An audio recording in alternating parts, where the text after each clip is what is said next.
What's up, guys? Gay Free Funeral Games here, and it's Saturday, and it's another time for Drama Scripted Saturdays. Starting off with Raw. Raw started off with CM Punk versus Daniel Bryan in another terrific match, but the only problem I have with it now is that they're starting to go to the wishing well too much. Yes, matches versus CM Punk versus Daniel Bryan. Daniel Bryan will always be good matches, but now it's like three times in the past week and a half. Now it's kind of getting old. I hope they shoo away from that for like a while. They're very entertaining matches, but if you see the same thing over and over and over again, it kind of gets old. CM Punk wins this match due to Sheamus interfering and throwing Daniel Bryan back in the win when Daniel Bryan tried to get away. And then after the match, Chris Jericho attacked CM Punk to continue their storyline and their feud. Which was weird because I'm reading on some forums that people are already tired of this feud, and the funny part is they haven't even done anything yet. I mean, name something spectacular, drama scripted wise, that they've done. It's exactly today's the 3rd, so there's 29 more days to WrestleMania. They haven't even reached the peak of the drama scripted action of this feud. All we know is CM Punk is the best in the world versus Chris Jericho as the best what he does. There's nothing has actually happened for people to start complaining about, but I guess people will always complain. Moving on to other things that stood out to me on Raw was the random triple threat tag team match, which was Epico and Primo, Dolph Ziggler and Jack Swagger, and randomly R-Truth and Kofi Kingston. I have no idea why they put R-Truth and Kofi Kingston in a tag team just for this match, where you could have easily just used the Usos because they're actually a tag team. But I guess that shows you how much WWE cares about the Usos if they don't even put them in a match that would probably be perfect for them. Because, Primo and Epico, they're the champs, so they're going to be there. I could see why they had Dolph Ziggler and Jack Swagger because they have the same manager, Vicky Guerrero. But Kofi Kingston and R-Truth, two people that had zero coalition for when even when R-Truth came back to the WWE, like zero coalition. Didn't understand that. But the tag team champs winded up winning because I don't see them any sense of any other outcome of that match happening. Hopefully they'll build up some type of division so Epico and Primo could defend their tag team champions at WrestleMania. Because right now I'm still sticking with my opinion that the tag division is only the champs. It's just Primo and Epico because they're the only solid tag team that's still around and that consistently win. Or it's consistently scripted for them to win, if you want to go to that route. Other things that stood out to me on Raw was the promo between The Rock and John Cena. And The Rock did his thing as usual about calling John Cena Kung Pao chicken or Kung Pao bitch or whatever, and said the only thing that John Cena really did that changed was he changed his shorts, which is true. That really is the only thing that John Cena changed was his shorts. But then John Cena came out and kind of got at him about having the promo remembering some of his promos written on his wrist, which that was kind of funny because a fan took a picture of it and zoomed in on it, and he really did write keywords to remember his promo on his wrist, which was kind of funny. They're probably going to go back and forth all the way till WrestleMania. Probably The Rock may make 2 more appearances. I'll be surprised if The Rock made 3 more appearances, but The Rock may make 2 more appearances. This is what I'm guessing. The Rock may make 2 more appearances on Raw before WrestleMania. I don't be even surprised if they actually put him in a match. That would be a bonus, but I don't see WWE going that far to put The Rock in a match before WrestleMania, but who knows? This is the business where anything can happen. So we're just going to have to wait and stay tuned. Another thing that stood out to me, I'm really, really liking the Cody Rhodes push. They're trying to use Big Show to push Cody Rhodes over, but in my eyes, Cody Rhodes is already over.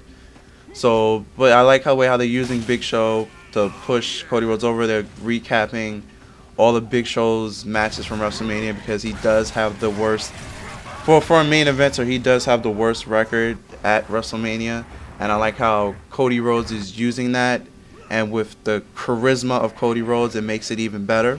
So I'm really, really enjoying that. Really, really enjoying Cody Rhodes' work. He's just probably just using this to wait, and he's just biding his time. So when it is his time to take that main event spot, because he is the next future. How 2 years ago Daniel Bryan was the future, and look where Daniel Bryan is now. I see Cody Rhodes being in Daniel Bryan's shoes at least a year to 2 years from now, if he doesn't get into trouble, which it doesn't seem that he's going to get into trouble. But then again, or doesn't get lazy and fall off, because then again, look at The Miz. A year ago, The Miz was WWE champion. Now The Miz is just fighting to get a spot in WrestleMania. Since I brought up The Miz, let's go off to The Miz and John Cena match, which actually The Miz is trying to put effort into his work again. The match that he worked a very, very good match with John Cena. He looks like he needs a little bit more work, but I enjoyed the promo that he did before the match starts. He's trying not to get lazy. He's trying to actually put more work into his effort. He got the really, really chance going again, the thing that Pee Wee Herman helped him create, because to be honest, I think Pee Wee Herman made that really for him, because if it wasn't for Pee Wee Herman trolling him while he kept saying really, I don't think The Miz would have really, to be really honest with you. That's going to be it for my Raw news. Let's head on to Impact, which was watchable. Yes, WWE, no, excuse me, not WWE, excuse me, TNA, Total Nonstop Action's Impact was actually watchable. I actually enjoyed it. I enjoyed the Robert Roode and Austin Aries feud, because they made some pretty good points, even though it's kind of a copy of what they're doing, like going against the head figure, how everybody was against Triple H and made Triple H step down. They had a small, it was very, very small, but it's TNA. They're gonna copy the guys that's number one, who is WWE. It was very, very small. They got Austin Aries and Robert Roode got together with Bully Bubba Ray to say, James Storm isn't the problem. The problem is Sting. And Austin Aries was like, yeah, Sting is the problem, because I've proven that Austin Aries has proven that he is the best X Division wrestler on the roster, but yet he still was never in a main event, which is true. Austin Aries is very entertaining, and his matches are he can wrestle. Yeah, he's proven that he can wrestle, and it's weird that he really hasn't had any main event. So he did prove a point. So those three decide to go to the ring and have a little mini strike, and then Sting goes back to classic WCW Sting, but the lights went out and he appeared, but instead of appearing in the Raptors, he stole a line from Undertaker and appeared in the ring, which is different, but it was kind of okay. And then he was like, well, since you guys are saying you're done, that means you guys are quitting your job. So he was like, so Rude, how am I supposed to kick your ass at Victory Road if you're gonna quit? And meaning, if you do that, I'm gonna have to strip the title for you.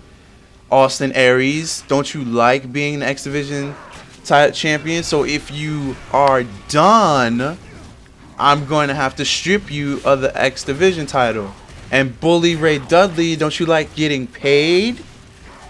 So on and so forth. And then that's how the segment ended. And then Sting did the whole Undertaker disappearing act. Matches that stood out to me was ODV versus, I didn't forget, ODV versus Madison Rayne. You thought I forgot that time. I didn't forget. That was actually a quite decent match. Very, very decent match. Oh yeah, with ODB win. No, damn, I forgot who won. So I always keep on forgetting who wins. My short-term memory on TNA is very, very bad. I think I'm gonna say ODB won, but I'm gonna review this video and probably prove myself wrong. But it was but furthermore, it's a very, very entertaining match. The main event was kind of Oh, before the main event, the Jeff Hardy and Kurt Angle feud came out of nowhere, but it's basically to give Kurt Angle something to do since Kurt Angle's been off TV for a while. I think Kurt Angle's been off TV for like a month, and since Jeff Hardy is not in the running for the World Heavyweight title anymore, it gives them two something to do. They've wrestled each other back on WWE, so that chemistry should carry over to probably the TNA, so it probably would make a good match at Victory Road. Can't wait to see how that turns out. So anyway, the main event of this Impact was Robert Roode, Austin Aries, and Bully Ray Dudley versus randomly Magnus and Samoa Joe and James Storm. So Magnus and Samoa Joe are faces. When in the tournament they seemed as that they were heels, but now they're faces. But then again, it's TNA. They always have a lot of anti-heroes, so I'm just gonna call them anti-heroes. But it was a very, very entertaining match with James Storm hitting closing time, followed up with the last call super kick. Very entertaining match, and TNA was actually watchable. If you didn't watch TNA, I suggest you go back and watch it. Very, very interesting TNA. All right, that's it for TNA news. Now on to SmackDown, which SmackDown really only had 3 matches. No, actually 4 matches. So SmackDown, there was just a bunch of recaps. But I like how I'm gonna end it with I'm gonna go into the general manager feud. How next week Theodore Long's tomorrow 2 days from now, Theodore Long is gonna host Raw, and next Tuesday, because SmackDown's taped on Tuesday, or if you want to be drama scripted about it, next Friday, John Laurinaitis takes over SmackDown, and the first thing that he does is put Kane in a match against Theodore Long's girlfriend, which that's random. And speaking of random, Kane interfering at the end of the tag match was random, thus as Kane beating up Randy Orton at the end of the main event between Randy Orton and Daniel Bryan. That was random. And by the way, Daniel Bryan won by countout, which that was the fastest countout I've ever seen. Other things that really stood out was the commentary that Cody Rhodes gave during the Big Show and Mark Henry match, which Big Show and Mark Henry match was kind of entertaining. It was kind of faster. It wasn't as slow as their matches usually were. It was kind of faster. Mark Henry hit the world's strongest slam. Boy, Big Show kicked out of it, and then Big Show chokeslammed Mark Henry for the 1, 2, 3, but Mark Henry kicked out of that, and then Big Show just snuffed him, and Big Show wins. But I enjoyed the commentary and again, Cody Rhodes bringing up the more WrestleMania history.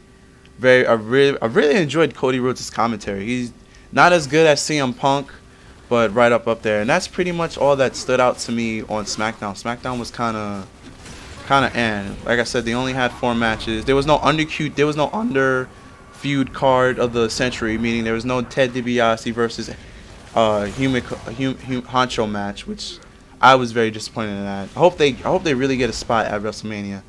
But to unscripted news, there's no longer a Money in the Bank pay-per-view that got pulled, and more unscripted drama news is that Triple H signs a new contract with the WWE. Yeah, the new agreement went into effect January 1st, 2012, and it expires on March 30th, 2016, and he is 40 years old. So basically, right now, he'll be with the company under contract until he's 50, which is good because Triple H is doing very, very, well, in my eyes, he's doing very, very good work behind the scenes and in the ring, and we're going to see how good his work still is in the ring and his match against Taker. And other scripted news, the reason why we haven't seen Karma on television is because she gave birth to her kid on the late of December 29th, and usually it takes around a month and a half to 2 months for females to fully heal up to go back in the ring. So surprisingly that she was in the Royal Rumble, but she said that she'll be back very, very, very soon. I cannot wait to see her back because I want to see this Beth Phoenix versus a Karma feud. Hopefully she'll be back so they could probably do a feud that leads up to WrestleMania. Very, very anxious to see it. And that's pretty much it. Oh, small question. Hopefully somebody answers this question, but I'm just gonna say it anyway. Your feelings on the Knockouts division versus the TNA division. Who is winning? Which one's better in your opinion? I'm gonna say talent wise, I'm gonna say look wise, they're even. I'm gonna say talent wise, TNA is winning. But you have to remember, 65% of the knockouts that are currently wrestling now either were in WWE developmental or are wrestling now, but they had their big time in WWE. Looks, I'm gonna say the same because they're basically the same.